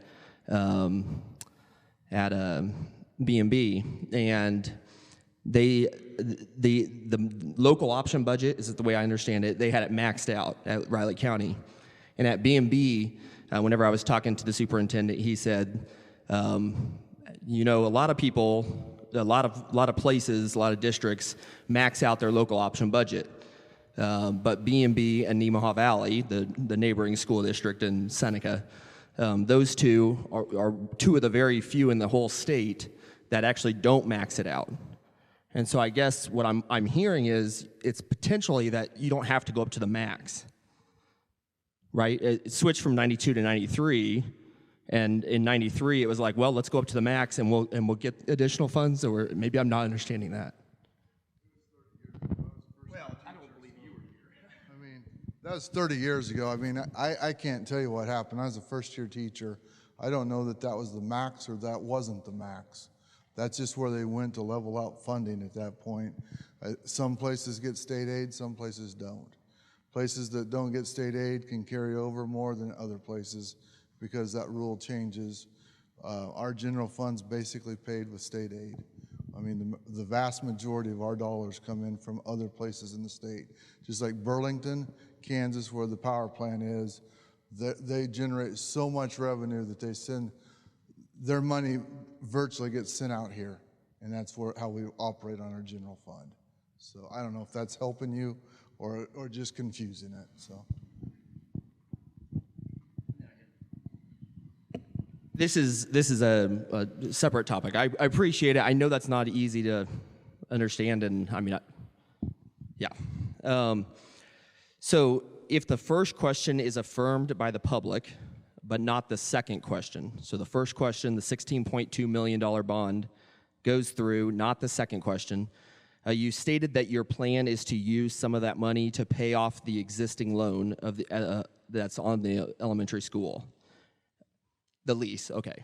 That would free up $330,000 of capital outlay, is my understanding, money each year. And I guess my question is what will those funds be directed towards? And could those, or would those be directed towards like a turf field or something else that's on question 2, to which the public said no?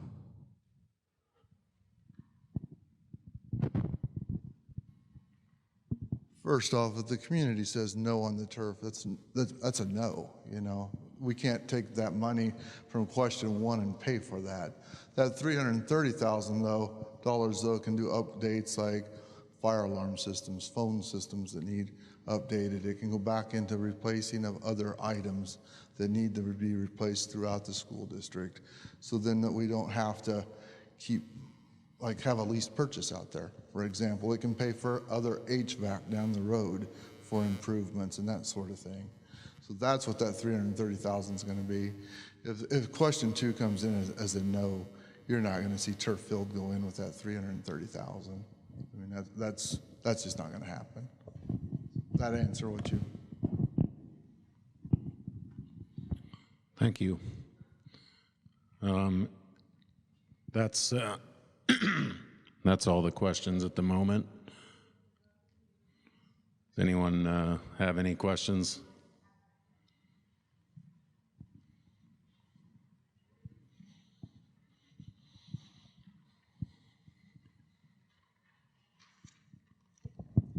Okay, this one concerns the football stadium, team room, restroom. You talk like in the stadium, under the stadium, is not very good for your team, but what about the visiting team?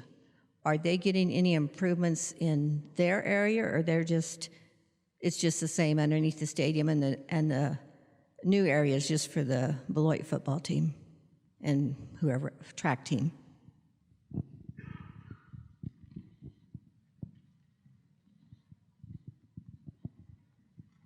As of right now, we don't plan to make any improvements to the visiting team locker room.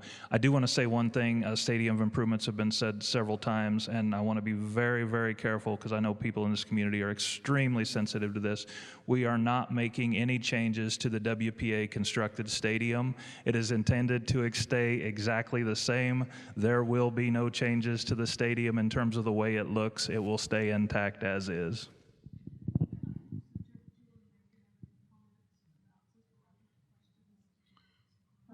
I think we had one more question.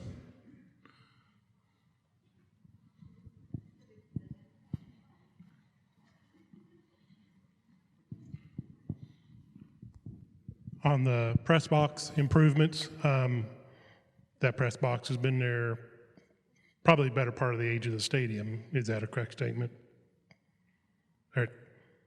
Been there a long time. and it's being stated that it's dangerous as it is now. Has something deteriorated to make it significantly more dangerous than what it's been 20, 30 years? Not particularly.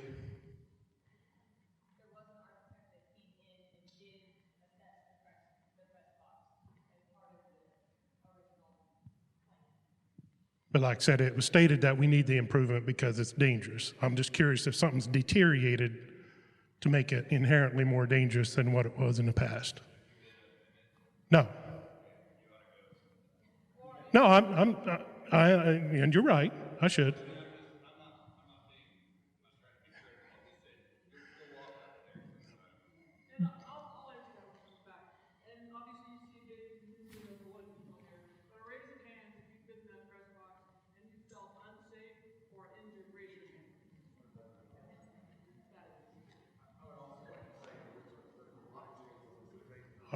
I'm sorry, I can't even hear you. There's a lot of changes been made recently that we didn't make years ago.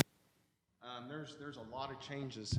There's a lot of changes that we make now that were unsafe years ago, but people just lived with it until somebody gets sued. And then all of a sudden, now you have to start making changes and make it fit people. We're also a little bit, if you go down those stairs and you try to go in there and you see how cramped it is, we're also a little bit bigger than what we used to be when that was first put in. But there are a lot of things that in life that we've changed through the years that we didn't before because we didn't deem them to be unsafe when they actually were. Fair enough. Thank you. And one other question I've asked, this is ignorance on my part, and I'm sorry, but I've asked several different people and they don't know the full answer or don't know the answer. On setting a mill levy, is there the school board sets that annually? Is that a correct statement? Is there a max that you can move it around, or a max height or number that you can go to, or is that?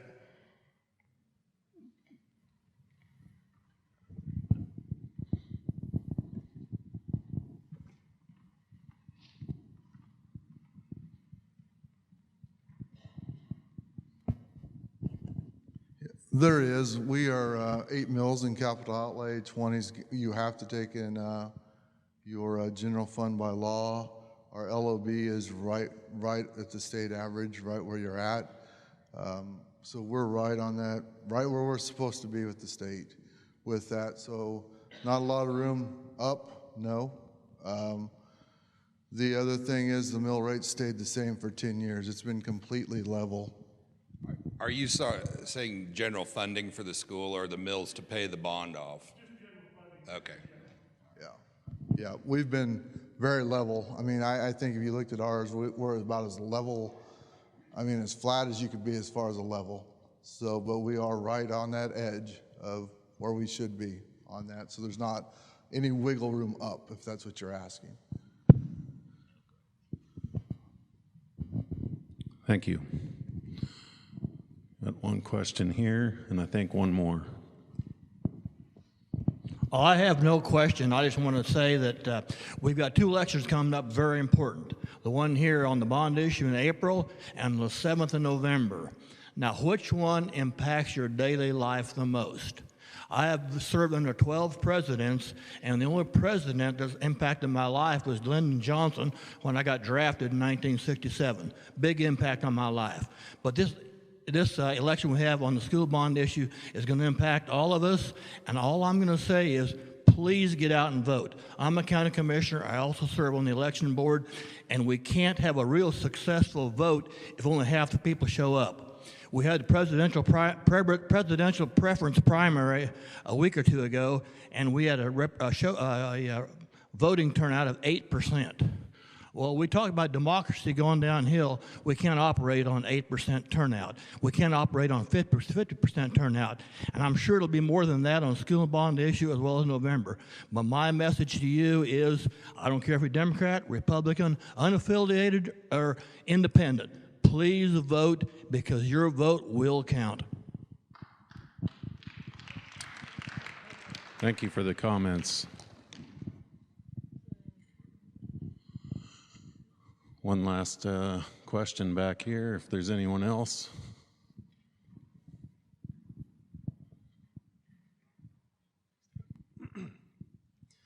My question is about the Ag Center.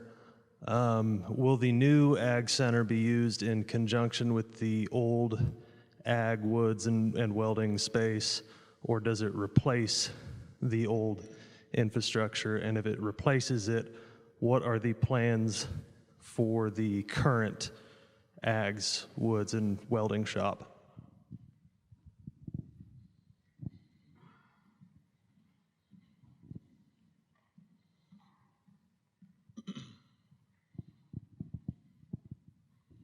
Yeah, so the new Ag Center will take in all of our ag programs.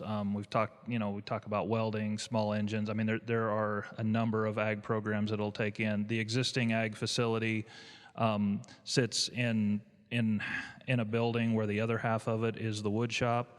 What we will do with that facility is we will expand the woods into both sides of that. Right now, we've got so many space limitations. I mean, I think it's been put out there pretty well that how many kids want to get into that program, and we simply don't have the space or capacity to let them in right now. So both buildings will be used, and that's both of that, refurbishing the one and essentially the new wood shop and then building the new Ag Center are both part of this bond. They're both included.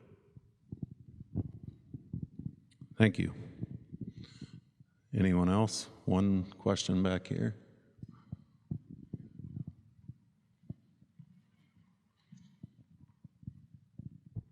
Hi, thank you. I'm new to the community for a second time. I was here about 7 or 8 years ago, and so we're talking a lot about the bond, obviously, what we can do different, but what about the donations-based possibility? Is there like a projection or an idea, or what concretely could we do rather than a bond, still raising the same amount of money with less interest or longevity, but as a community, do we have something in place for that, figures or something that we could look at of a possibility of that route, if that exists? I hope that makes sense.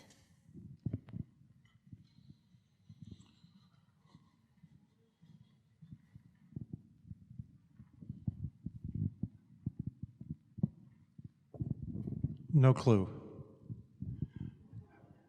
Beloit has proven itself to be very creative, very nimble, very, when people pull together and work in a cooperative way, a lot of us take advantage of the Wellness Center. A lot of us take advantage of the Technical College, two things that have been extraordinarily successful cooperative endeavors in our community the last 60 years. I'll just say that we've got so many phenomenal people, a lot of them are here, that if we put our heads together, the sky's the limit for that type of a response there. And I don't have any of the answers for that. Trust me, I've made all the mistakes in that world, and there are certain things that work, though, in the fundraising arena. And I don't know, bring up Mr. Cordell here, bringing up when you give people a chance to willingly give to something that they see value in, that's an intrinsic good that people have. So that's a discussion that is down the road, possibly. But I don't have any specific answer on that. So I guess with respect to fundraising, we tried it with the Ag Center 2 or 3 years ago. We were successful in raising $130,000. It's sitting there in a fund earning interest right now. The donors have been notified that should this bond pass, that $130,000 will be used to fund equipment that will go in either the Ag Center or the Woods Construction Building, or a combination of both. But we tried that fairly significantly. And what happened, we thought if we could raise, say, $500,000, then through some funding beyond capital outlay, COVID funding being one of those, and through the potential for some grants, and through some material commitments that we had for actual materials being donated for some of this project, we felt like we could get there on this project. And this was all going on kind of right at the start of COVID. What happened as this was going on is COVID inflation occurred. It completely outran our fundraising abilities. At the same time, a number of the grant agencies that we had applied to for funding told us, and very generous, I should say, grant funding agencies that have funded a lot of equipment in our woods program, our ag program. They funded a greenhouse. We were able to add a horticulture program to one of our curriculum. So, I mean, very, very generous donors. But they said that their entities they don't typically fund infrastructure improvements. They don't fund HVAC improvements. They don't fund new facilities. They're there to fund those types of things that make a difference in the programs that we have for kids. So we were told no from those donors. We were told no on the use of COVID funds twice for HVAC, once for the Ag Center. We thought our multipurpose room could serve as a secondary lunchroom during COVID, so if we had another spike, we could spread kids out, and because of that, we thought we could justify the use of COVID's funds on that portion of the facility. We were told no on that as well. So as inflation took off, we completely got outraced by inflation. Same story on the press box. We were able to raise somewhere around $90,000 for that. But again, costs have just kind of completely outran our fundraising ability. Joe, you talked about the possibility of fundraising, maybe taking out some short-term loans. Jim can probably talk about this more, but as a district, I don't think we have the ability to do those short-term loans. Yeah, when you're talking about the bridge loans from the local banks, school districts do not have the ability to borrow money that they will not pay off within their fiscal year.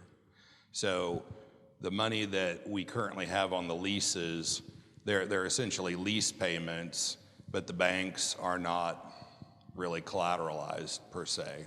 And it's not something that we could go to a local bank and say, hey, we want to borrow $10 million while we fundraise it and then pay that loan off. We don't have that ability. It's not statutorily allowed. So, like I know you did the fundraising on the church, which was $3.5 million, I think. And so, when that construction started, I think we ended up borrowing $1.1 million or something from the diocese, and we're still waiting on that funding from the donations to come in, which I assume something like this would be similar over an extended period of time, but we can't bridge that. We have no ability to bridge it. So the only potential way that would work is to pass the bonds and then engage in some sort of a fundraising activity.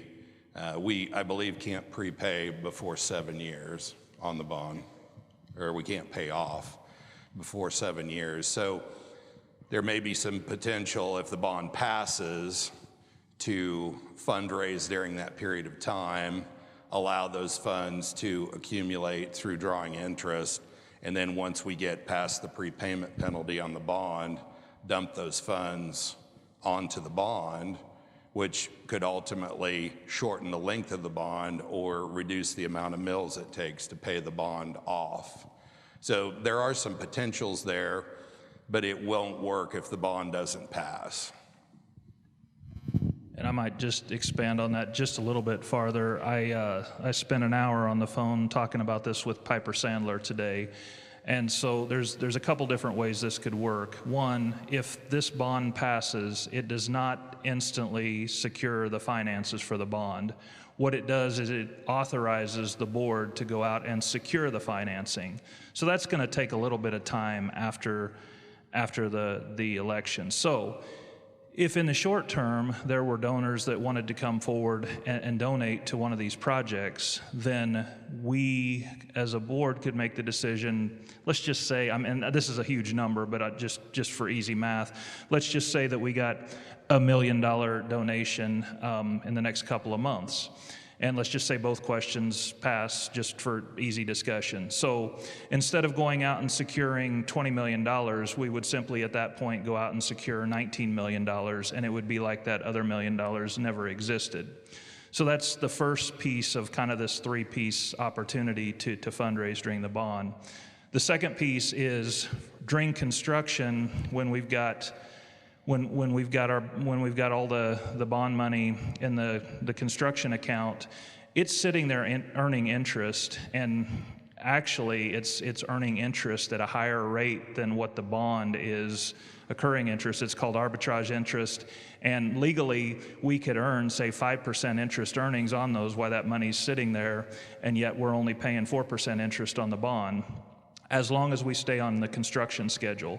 So in that time, over the course of 2 or 3 years, as we're building all these improvements, we could continue to raise money, and if we did that, what we would do is we would pay those projects with donation funding, and then we could be transparent that all of that other money would get, when the construction was completed, it would get moved into the bond interest bearing account, and let's just say that happens at year 4 and all the projects are done. Well, then that money would be sitting there because, again, like Jim said, we can't pay it off till year 7. But at year 7, all of that money that essentially was obtained through donations could then be used at year 7 to pay off the bond. And in the meantime, it would be earning interest. And based on interest rates as they exist today, it would be earning interest at a higher interest rate than what the bond would be paying out. So we would actually be getting ahead on interest, not behind. I know that's a fairly complex answer, but like I say, I spent about an hour talking to our financial consultant on that today, and it is a very doable thing. So we could potentially fundraise on this project for 7 years, and I think we're very open to exploring that. But again, the only way to cash flow the thing is to pass the bond, because without it, we can't start project 1 until we have all the funding, and there's no way for us to bridge that to cash flow it. And so by the time we get that, these costs are going to run away from us. I go back to the Hayes example that you had up there, Dean. I mean, they ran that bond election 5 times, and every single one of the 5 times the cost went up. It passed on the 5th time, and never once did they go down. Thank you for that.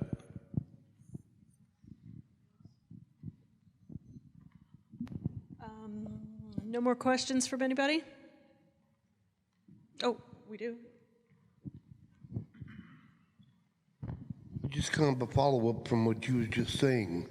So if you say you have to meet to firm up any design structures, say this bond does pass, 20 million, then you meet with the engineers and firm up what these costs are actually going to come.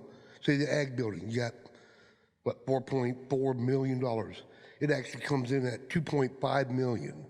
And so when you're actually doing the bond, then instead of 20, you could only bond out 18.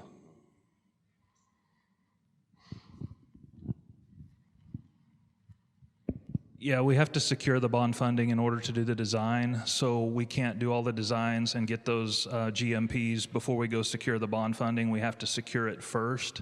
So if, say we pass $20 million bond and all of the projects combined we can do for $15 million instead of $20 million, we can't go back and unsecure that $5 million. It's already secured. All we can do is put it in these interest-bearing accounts, which actually interest should be helping us. Now, I can't predict the climate over the next several years, and all of these won't be locked in interest rates for 7-year periods, but as it exists right now, we believe that the short-term interest rates will be higher than the bond funding, and so interest really isn't getting away from us. And then at basically year 7 plus day 1, we can go pay off the bond. But legally, 7 years is the earliest we can pay off the bond.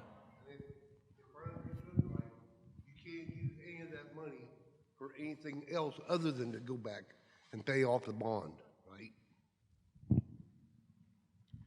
Well, every project that we do on the bond by law has to be done within a 5-year period. We don't anticipate it's going to take that long, but after 5 years, it all goes into the bond interest account, and none of that money can be spent on anything. It would just sit there till year 7. I want to be pretty transparent. It is our board's intent. We've discussed these projects at length in the community. It is our intent to do these projects. If it's just question 1 that passes, do the question 1 projects. I'm not saying we're not going to do some of the things on question 2. We're not going to have a turf field if question 2 doesn't pass, but we're going to have to do something with our track. We're going to have to do something with our tennis courts, and we would presumably figure out a way to program in some capital outlay money over a couple of years to try and figure out how to do that. But that said, there is some flexibility in these questions, but it is not our board's intent to play any games with this. It's our board's intent to do what we say we're going to do, and when we have money left over, it's to use that money to do a combination of paying off the bond early and reducing the mill levy rates. Thank you. All right, any other last-minute questions? We have more handouts in the back, so if you want to take some extras and share this information with your neighbors and friends, please do. Ballots will be mailed out on Friday, so be sure to vote. Thank you so much for your time tonight.